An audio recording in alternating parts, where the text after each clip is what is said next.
All right, we are back with another bookkeeping dad tutorial. End of December right now.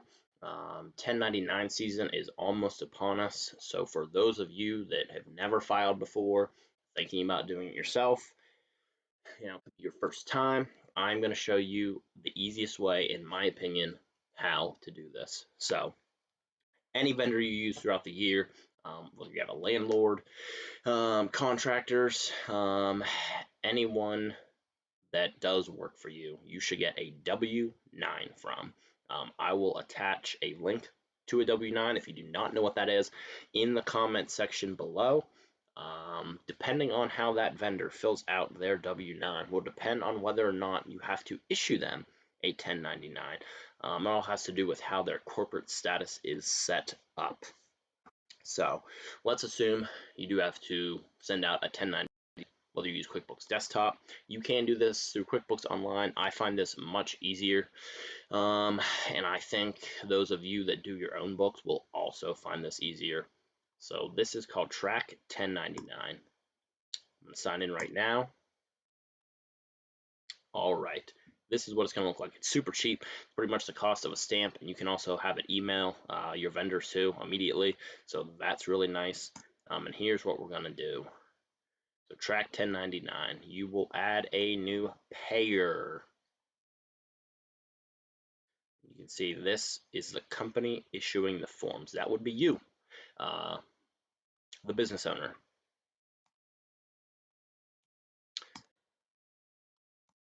So you can also import from QuickBooks Online if you use Xero as well.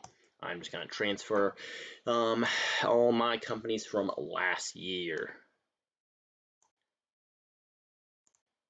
So this will also save your contractors year over year if you use the same people, issue the same 1099s every year. The amounts will probably be different, but let's see what this looks like. So if we have to issue Amanda another 1099, you go into QuickBooks, you see how much you've paid her in 2023. Super easy. Let's say it is $5,000. You will put that amount there. It is going to save all of her info from last year. You either need their EIN, their social security number, you put their address on here.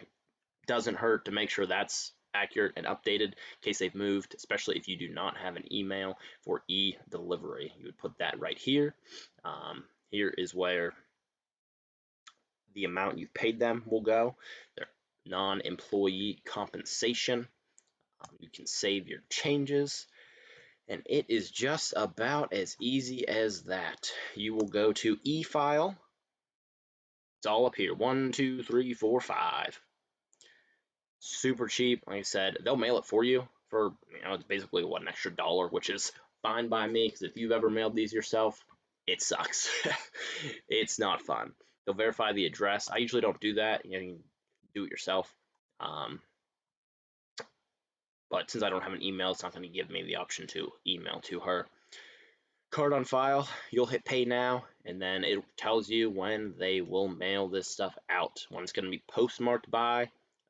Obviously, if you don't know, your 1099s have to be postmarked by January 31st to avoid fines and penalties, which is why it's going to cost extra for them to do that if you've waited till the last minute. But you can really do these at any time now. If you'd be done paying her, it's December 7th. And if you're done, you're not going to pay her anymore, you can literally issue this now. So that is it. You'll mail them. It'll give you a download option. You'll want to save all these. You don't have to download them if you're always going to use Track 1099. It'll save them, again, year over year. It's fantastic. It's my favorite 1099 issuing software. Would highly recommend. Best of luck to you guys come January. I know it's always stressful. Again, any questions, comments, concerns, feel free to reach out and leave them below. Follow me at The Bookkeeping Dad, Instagram, Facebook. I'm on LinkedIn. Kyle Morris, you'll see my videos. Stay tuned for the next one.